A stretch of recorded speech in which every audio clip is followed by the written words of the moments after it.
nossa aula remota de Direito Civil 3, modalidade de obrigação.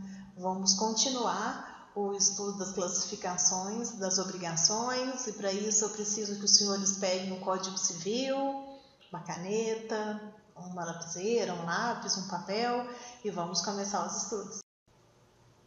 Bom, senhores, vamos começar então falando de modalidades de obrigação. Nós já estudamos a obrigação de dar, na modalidade dar coisa certa, dar coisa incerta, já estudamos obrigação de fazer, obrigação de não fazer, e agora a gente começa o estudo de uma outra classificação, de uma outra modalidade de obrigação. E aí as obrigações também podem se dividir em dois grandes grupos. O grupo da obrigação simples, onde a prestação, onde o objeto é apenas uma prestação, onde a prestação é única.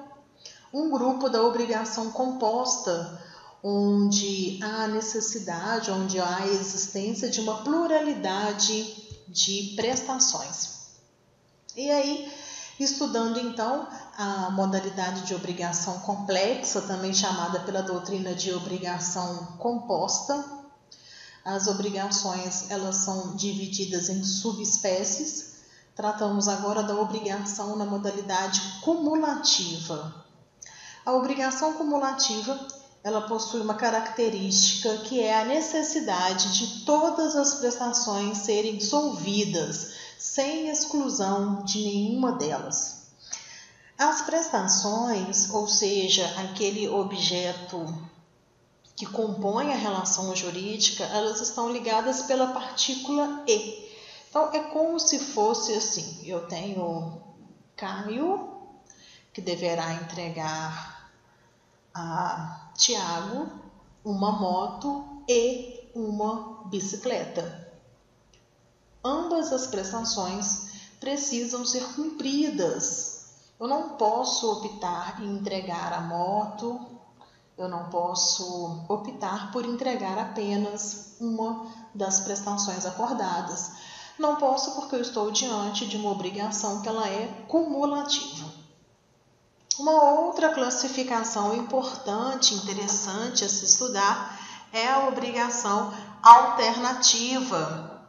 A obrigação alternativa, elas estão ligadas pela disjuntiva ou, e aí somente uma prestação será escolhida para pagamento ao credor. Então, por exemplo, eu tenho Caio, que deverá entregar ao credor Tiago uma moto ou uma bicicleta. Se atentem, prestem atenção que apenas uma prestação será escolhida. No nosso primeiro exemplo, ambas as prestações seriam cumpridas, o que não acontece na obrigação alternativa. Somente uma prestação será escolhida para pagamento ao credor. E aí nós temos uma terceira modalidade, que é a obrigação facultativa. E eu gostaria que os senhores anotassem, gravassem, grifassem a palavra facultativa. Via de regra, é facultado ao devedor exonerar-se de uma obrigação firmada, mediante o cumprimento de prestação diversa e pré-determinada. Atenção! As obrigações, desde o momento da elaboração daquela obrigação, desde o momento do firmamento daquela relação jurídica, ela já está pré-determinada, não é um objeto que surge depois, com o não cumprimento do objeto principal. Constitui, então, uma obrigação simples em que é devida uma única prestação, sendo facultado ao devedor exonerar-se mediante a entrega de um outro. Clarissa, preciso de um exemplo. Vamos lá, então. Eu tenho Caio, que obriga-se a entregar a Mateus uma moto. A obrigação é essa. Mas, caso ele entregue uma bicicleta, a obrigação também se resolve. Ou seja, a prestação inicial é a moto, mas o devedor ele pode exonerar-se daquela obrigação cumprindo a prestação que é diversa, mas pré-determinada. E agora nós começamos o estudo das obrigações alternativas. E a primeira pergunta que a gente faz é: a quem cabe a escolha? E aí nós vamos ver que a regra é: o devedor escolhe qual objeto ele vai entregar. Clarissa, somente o devedor? Não. O credor ou aquele mandatário comum, que quando a gente não consegue chegar no acordo, o juiz vai determiná-lo. O credor ou mandatário comum também poderão escolher. Mas se ninguém pronunciar, se todos se manterem silentes, a regra é: o devedor fará a escolha de qual objeto será entregue. E aí, peço a gentileza dos senhores pegarem o Código Civil, abrindo no artigo 252 e vamos à leitura dele. Nas obrigações alternativas, a escolha cabe ao devedor se outra coisa não se estipulou. Na obrigação de dar coisa incerta, nós estudamos um momento que é a concentração do débito. Não sei se os senhores se recordam, mas a concentração do débito é a escolha do objeto que será entregue. E naquele momento a obrigação deixa de ser incerta e passa a ser certa. Se recordam? Essa concentração também acontece na obrigação alternativa. E aí, feita a concentração, ou seja, feita a escolha, a obrigação agora torna-se simples. Ah, entendi. Então, o devedor pode entregar um carro ou uma moto. Na hora que ele escolhe, vou entregar a moto. Acontece aqui a concentração do débito. A obrigação torna-se, portanto, simples. Importante estudarmos a impossibilidade na entrega da escolha daquelas prestações. E aí a gente vai observar que eu preciso saber, antes de estudar o conteúdo em si, eu preciso saber a quem cabia a escolha. Por quê? A depender de quem fosse a escolha, as consequências são distintas. Vamos estudar, então, a impossibilidade das prestações, tratando primeiramente de uma obrigação quando a escolha daquela prestação, a escolha do objeto cabia ao devedor. Vamos para o caso 1 em tela. Pedro deverá entregar o objeto A ou o objeto B a Caio. Vamos parar a leitura por aqui. Primeiramente, é importante ressaltar que eu tenho a disjuntiva ou e, portanto, estou diante de uma obrigação alternativa. Vamos continuar. O objeto A não pode ser entregue. Como que essa obrigação se resolve? E aí nós vamos observar que se o objeto A não pode ser entregue, a obrigação será recaída no objeto B. Então, agora, a entrega será no objeto B. No segundo caso, Pedro deverá entregar o objeto A ou o objeto B a Caio. E agora é uma situação diferente, porque na primeira hipótese, uma prestação não podia ser cumprida. Não podendo ser cumprida uma, o débito, a obrigação, se recai na outra prestação. Aqui não. Aqui nós vamos ver agora, a impossibilidade de entrega de ambas as prestações. Vamos lá, o objeto A e o objeto B não podem ser entregues. Como que a obrigação se resolve? Então, nós estamos diante de uma impossibilidade de entrega de ambos os objetos. E aí, como a gente já vem falando, eu preciso analisar se essa impossibilidade se dá com ou sem culpa. Sem culpa nós já vimos, acontece a mesma coisa na obrigação de dar coisa certa. Vamos ver como que acontece. impossibilitando então a entrega de ambos os objetos. Se essa entrega não foi possível por ausência de culpa dos devedores, a obrigação se resolve. Todavia, se a impossibilidade de entrega de ambos os objetos se deu com culpa dos devedores, eu preciso analisar o seguinte: eu vou analisar qual prestação tornou-se impossível de ser entregue por último. Então vamos lá, eu tenho o objeto A e eu tenho o objeto B. Pedro não pode entregar mais os objetos para Caio porque ambos são impossíveis de serem entregues. Só que o objeto A se perdeu em janeiro, o objeto B se perdeu em fevereiro. Como que essa obrigação vai resolver?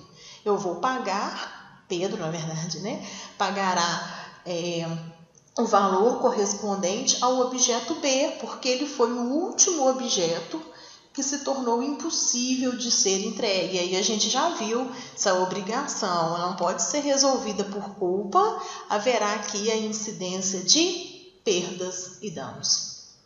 Bom, já vimos então a hipótese de escolha do devedor, começamos agora a hipótese de escolha do credor. Então eu estou diante de uma obrigação alternativa e a hipótese de escolha cabe ao credor. Vamos para o primeiro caso. Pedro deverá entregar o objeto A ou o objeto B a Caio. Por culpa de Pedro, o objeto B torna-se impossível de ser entregue. Como que a obrigação se resolve? Coloquei para vocês aí a respostinha já na cor azul. O Caio, que é o credor, ele tem direito de exigir o objeto A, que é a prestação subsistente, ou seja, aquele objeto que não se perdeu, ou o valor do objeto B, acrescido de perdas e danos. Clarissa, por que Caio tem esse direito? Porque cabia a ele a escolha do produto. Então a gente não sabe qual o objeto que o Caio ia escolher. A gente não sabe se o objeto que ele precisava era o objeto A ou se o objeto que ele queria era o B. Em razão disso, o Código Civil brilhantemente traz duas hipóteses distintas para solucionar esse caso. Invocamos então o artigo 255 do Código Civil em sua primeira parte. Quando a escolha couber ao credor e uma das prestações tornar-se impossível por culpa do devedor, o credor terá direito de exigir a prestação subsistente ou o valor da outra com perdas e danos. Atenção, perdas e danos apenas se ele exigir o valor da outra. Caso 2, Pedro deverá entregar o objeto A ou o objeto B a Caio. Por culpa de Pedro, os objetos A e B tornam-se impossíveis de serem entregues. E aí, como que a obrigação se resolve? A resposta está em azul para os senhores. Caio, que é o credor, ele tem direito de exigir o valor de qualquer das prestações, além das perdas e danos. Claro, o mesmo raciocínio da hipótese anterior. A escolha cabia ao credor, que é o Caio. Nós não sabíamos qual valor, qual objeto, qual prestação seria exigida por ele. Ambas se perderam e agora eu preciso saber, e aí como que isso fica, Então o Caio vai ter o direito de escolher qual o valor que ele vai pleitear. É a leitura da segunda parte do artigo 255. Vamos lá. Se, por culpa do devedor, ambas as prestações se tornarem inexequíveis, poderá o credor reclamar o valor de qualquer das duas, além da indenização por perdas e danos. Bom, para a gente poder continuar a caminhar um pouco mais, vamos falar das obrigações facultativas. E aí, uma consideração importante é que a obrigação restará totalmente inválida se houver defeito na obrigação principal, mesmo que não haja na obrigação acessória. E a gente sabe por que disso. Nós já estudamos tudo que acontece na obrigação principal, reflete na obrigação acessória, mas o contrário não se opera. Nós já vimos isso, senhores. Obrigação principal, então, seria o exemplo de ser facultado a entrega de outro para ficar livre da obrigação. E aí eu trouxe um exemplo para os senhores. Maria deverá entregar o objeto A, sendo-lhe facultada a entrega do objeto B a Caio. O objeto A se perde sem culpa de Maria. E aí, como que essa obrigação se resolve? A obrigação se resolve, Maria não precisa entregar o objeto B, como acontecia nas obrigações alternativas. Antes da gente começar, obrigações divisíveis e indivisíveis, nós paramos para tomar uma água, para tomarmos um café. Aguarde, daqui a pouco estamos de volta.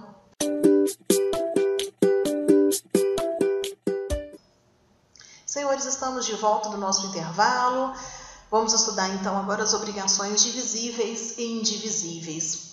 Usamos então um conceito extraído da obra de Carlos Roberto Gonçalves. As obrigações divisíveis e indivisíveis são compostas da multiplicidade de sujeitos. Aqui há um desmembramento de pessoas no polo ativo e ou passivo, passando a grifem, por favor, passando a existir tanto obrigações distintas quanto as pessoas dos devedores ou dos credores.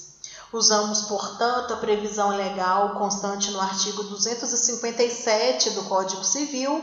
Vamos à leitura deste dispositivo.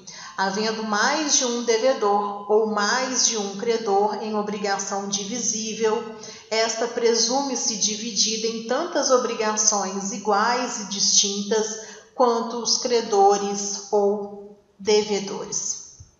Passamos agora ao conceito de bens que nós já estudamos no primeiro período do curso de Direito. O conceito de bem divisível é aquele que se pode fracionar sem alteração na sua substância, diminuição considerável de valor ou prejuízo do uso a que se destina.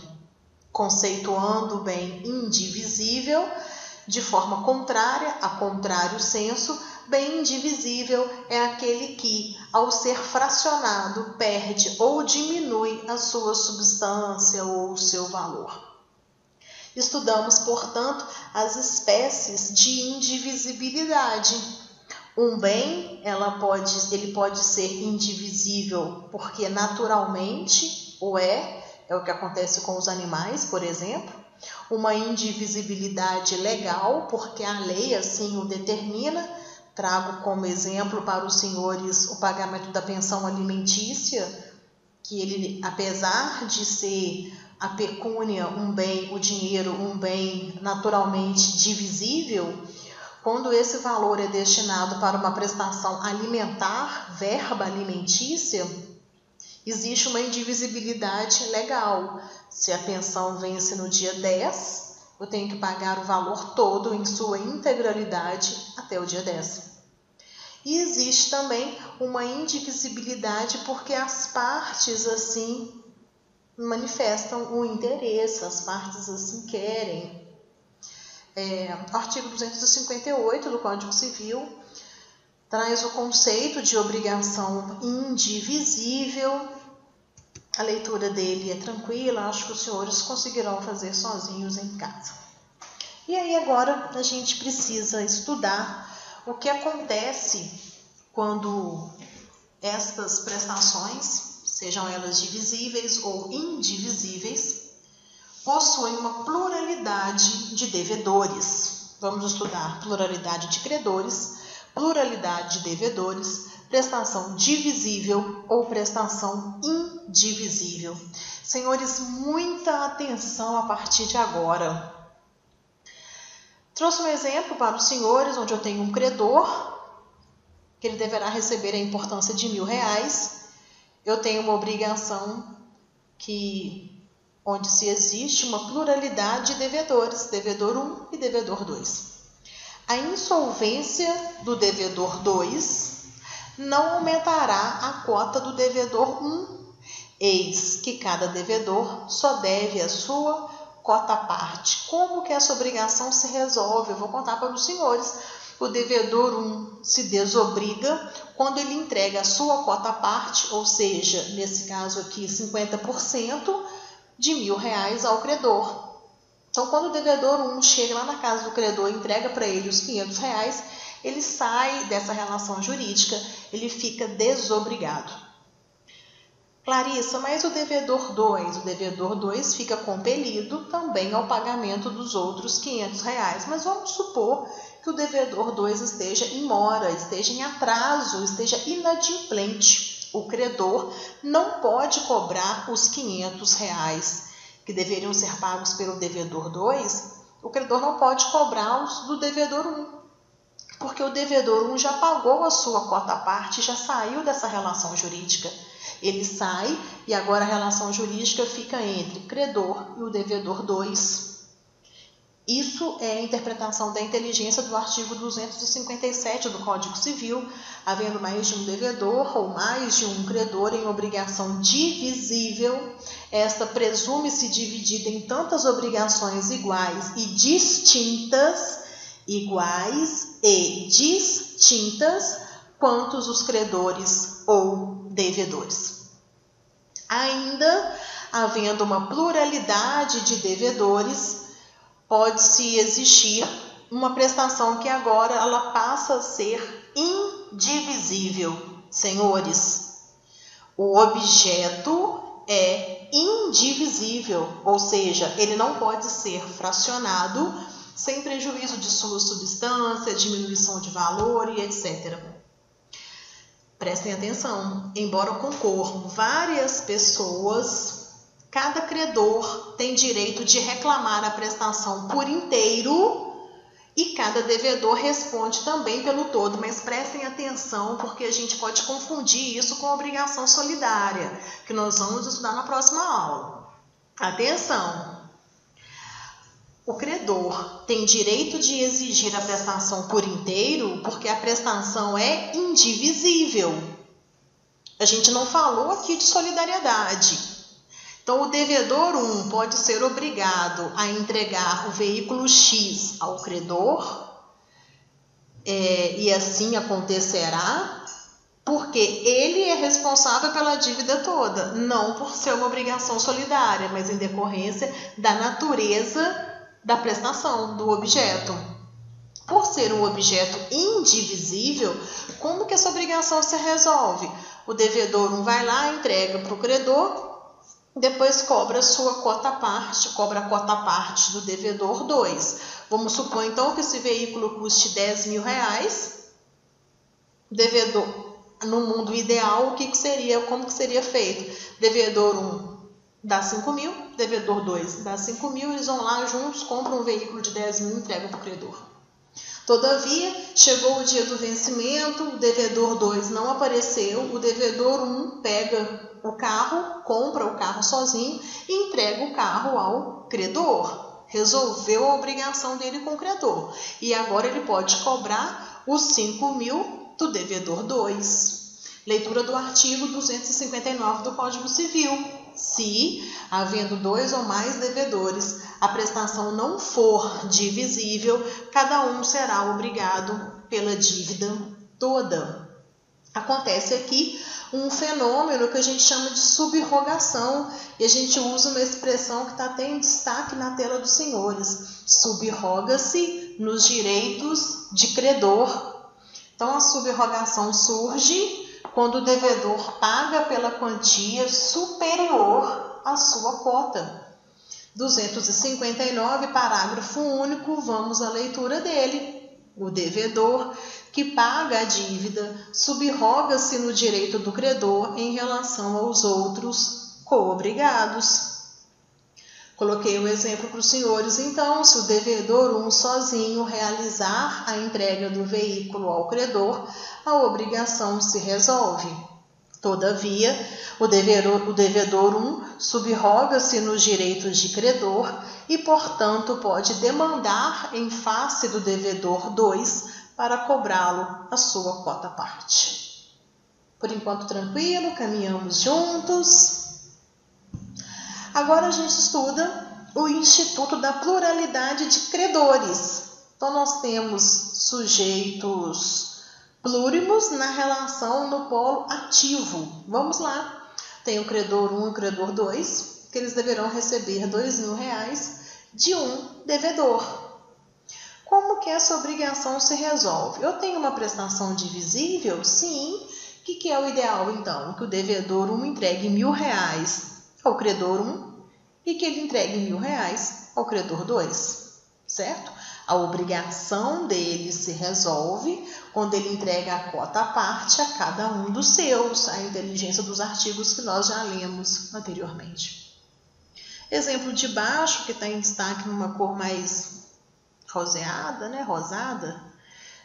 Credor 1, credor 2 tem que receber a quantia de R$2.000. Essa quantia deverá ser paga pelo devedor 1 e pelo devedor 2. Então vamos lá, primeira coisa. O devedor 1 tem que pagar quanto ao todo? R$1.000. Desses R$1.000, R$500 são destinados ao credor 1, R$500 são destinados ao credor 2. Já o segundo devedor também tem que tirar do bolso, desembolsar R$1.000. Desses R$1.000, R$500 vão para o credor 1, R$500 são destinados ao segundo credor. E agora, precisamos descobrir, analisar como que fica a prestação que é indivisível. Quando eu tenho uma pluralidade de credores e existe um objeto que é indivisível, eu coloquei um animal para os senhores, e eu tenho um devedor que deverá fazer a entrega deste animal aos credores. Eu preciso que os senhores gravem com toda a atenção do mundo o artigo 260. O artigo 260 ele te conta que o devedor se desobriga em duas hipóteses. Quando ele entrega o bem ao credor 1 e ao credor 2 conjuntamente, ou quando ele entrega aquela prestação, aquele animal, a um credor, por exemplo, ao credor 1, e este credor 1 apresenta ao devedor um documento que a gente chama de caução de ratificação. Essa caução é uma garantia que o devedor tem que aquele produto está sendo entregue a um credor apenas com autorização do outro. Então vamos lá. Nosso exemplo aqui, eu tenho o credor 1 e o credor 2 que deverão receber um animal do devedor. Primeira hipótese, o devedor chama o credor 1, chama o credor 2, os reúne e fala, olha, o bem está aqui. Acabou. Quando ele virar as costas e sair daquele local, a obrigação dele está resolvida. Um segundo exemplo é quando eu tenho o credor 1, tenho o credor 2, não os consigo reunir, e o devedor precisa entregar um animal para eles. O que ele faz então? Ele chama o credor 2 e fala, credor 2, preciso entregar esse animal, eu não estou conseguindo falar com o credor 1, eu vou te entregar. Se ele entregar simplesmente foi embora, quem paga mal paga duas vezes, a obrigação dele continua. Então o que ele tem que fazer? Ele fala, credor 2, eu preciso de uma garantia emitida pelo credor 1, que eu estou te entregando esse bem e a obrigação está ok. Essa garantia, ela vem através de um documento que chama-se caução de ratificação. Então, o devedor 1 entrega o animal ao credor 2, mediante a apresentação da caução de ratificação emitida pelo credor 1. O devedor, então, pega esse documento, vai embora e a obrigação dele também ficou resolvida. Inteligência do artigo 260 do Código Civil. Se a pluralidade for dos credores, poderá cada um destes exigir a dívida inteira, mas o devedor ou devedores se desobrigarão pagando a todos conjuntamente ou a um, dando este caução de ratificação dos outros credores. O recebimento da prestação por inteiro por um só dos credores surge uma situação interessante, que está invocada lá no artigo 261 do Código Civil. Se um só dos credores receber a prestação por inteiro, a cada um dos outros assistirá o direito de exigir dele em dinheiro a parte que lhe caiba no total. Trouxe um outro exemplo, então, para os senhores. Credor 1 e o credor 2 deverão receber um veículo, que será entregue pelo devedor, e esse veículo tem o valor de R$10.000. O devedor 1 vai entregar o veículo ao credor 1. O que o credor 1 faz? Ele pode ficar com o veículo e entregar, repassar ao credor 2 a quantia de R$5.000, que é o direito do credor 2 em dinheiro na parte que lhe cabia do total. E agora tratamos da remissão da dívida por um dos credores, que é sabermos como acontece ou por que ocorre a remissão de uma dívida. Então, eu tenho aqui a entrega de um bem indivisível por sua própria natureza, que deverá ser entregue pelo devedor aos credores 1 e 2. Todavia, o primeiro credor perdoa a sua quota à parte e, portanto, ele remite a dívida no valor de R$5.000. Por quê? Porque o animal ele tem o valor equivalente neste exemplo de R$10.000, ou seja, a quota à parte de cada credor, R$5.000. Do devedor 1, portanto, apesar de ter tido a dívida remitida por parte do credor 1, ele não se desobriga, porque a obrigação continua em relação ao credor 2. Então, se o credor 1 remite a dívida, deixei grifado aí, chamei a atenção que não ocorrerá a extinção da obrigação com relação ao credor 2. Inteligência do artigo 262 do Código Civil, deixei na tela para facilitar a leitura dos senhores. Passamos agora a tratar sobre uma situação importante que cai muito em prova, que é a perda da indivisibilidade como característica daquele objeto, daquela prestação. Pois bem, temos dois devedores, devedor 1 e 2, que deverão entregar uma moto, que equivale a R$8.000 ao credor. Se a moto se perde, com culpa dos devedores, todos deverão pagar o equivalente pela moto mais perdas e danos. Então, o devedor 1 tem que pagar R$4.000, o devedor 2 tem que pagar R$4.000 e os dois pagam perdas e danos. Como a obrigação original, que é a entrega da moto, foi convertida em perdas e danos, a prestação deixa de ser indivisível e passa a ser divisível, porque agora, como o bem se perdeu e se perdeu com culpa, nós já vimos que ele paga equivalente. Então, essa obrigação deixa de ser entregar a moto e agora passa a ser entregar o valor equivalente pela moto. A obrigação, então, a prestação passa a ser divisível. E por isso, o devedor 1 se desobriga quando ele paga R$4.000 ao credor 1, mais parte das perdas e danos, certo? Outro ponto a se destacar é quando esse objeto se perde, mas com culpa de apenas um dos devedores. E aí vamos lá, agora a entrega também de uma moto no valor de R$8.000 a ser feita pelo devedor 1 e pelo devedor 2. Se a moto se perde e a culpa desse acontecimento é do devedor 1, a obrigação se resolve da seguinte forma.